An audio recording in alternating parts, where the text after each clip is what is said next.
Hello, my name is Batoul Ismail. I'm from the Friday 8 a.m. tutorial. And for this assessment, my partner and I decided to go with realism, historical realism, focusing on the First Fleet in different perspectives, whether it's from the point of view of Indigenous Australians or the Europeans, the colonizers. And the book I chose to go with is Emerson Mutiny by History by Alphabet by John Dixon. This was published in 2017, and it follows the theme of discovery and just based on events that happened in the past. So this book is overall visually pleasing, which makes it engaging for younger audiences. And what makes this book really interesting is that it recounts the events in history in alphabetical order, hence the title, History by Alphabet. So it takes the students on a journey through history, following the flow of the alphabet, and which enables students to memorize these events and these significant aspects of history using the alphabet.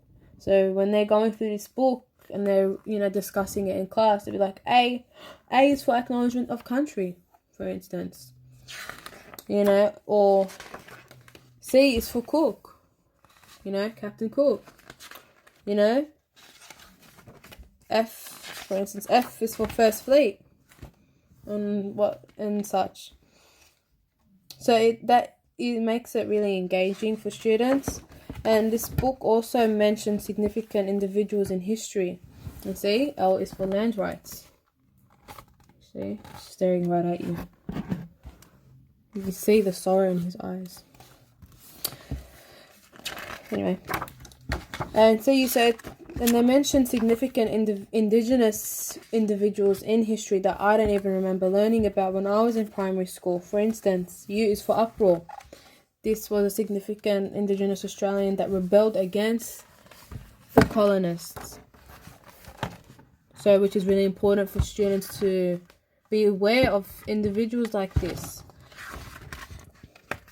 And when I become a teacher, I will definitely use this book when teaching Australia's history, as it does uncover the significant events, and with the idea of having an alphabetical order, it allows them to memorize and understand the significance of these events and how it has affected the Australia that we live in today, which is really good.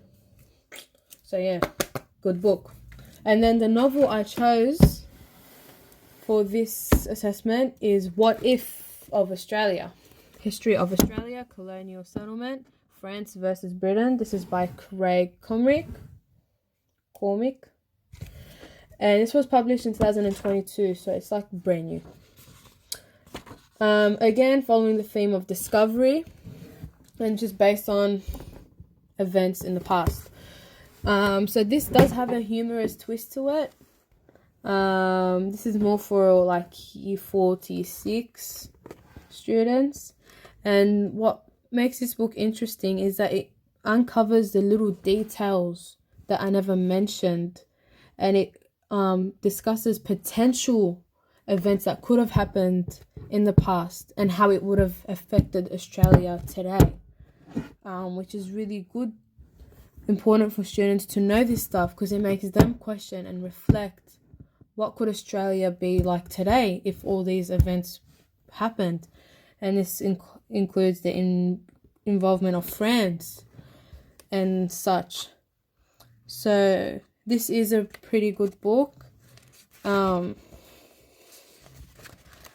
It's a funny book. It's really funny. Like, there's a lot of parodies and jokes and in it, which makes it really engaging for students.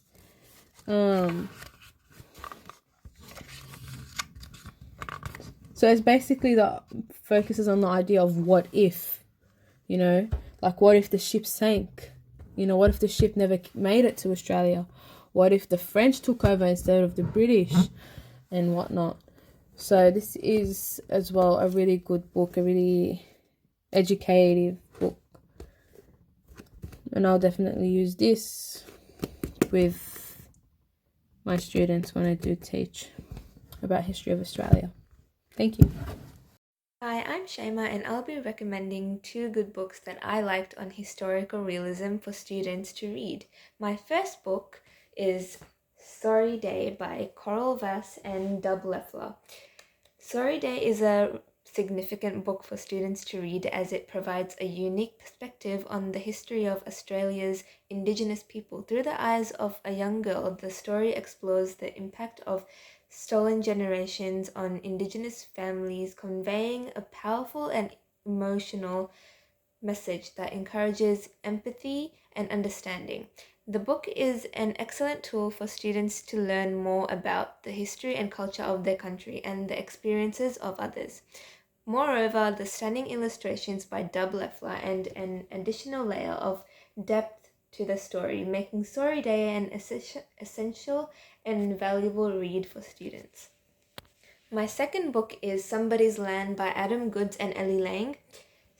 Somebody's Land by Adam Goodes and Ellie Lang is an excellent book for students to read for several reasons. Firstly, the book explores important themes such as Aboriginal culture, identity, racism in a relatable and engaging way. This is particularly important for students who may not have had much exposure to these issues before. Additionally, the book is well written and easy to understand, making it accessible to a wide range of readers. Finally, Somebody's Land provides a valuable perspective on the experiences of Aboriginal Australians, which can help to broaden students' understanding and empathy for different cultures and backgrounds. Overall, I highly recommend both these books to any student looking to learn about important social issues or anything on historical realism and broaden their worldview.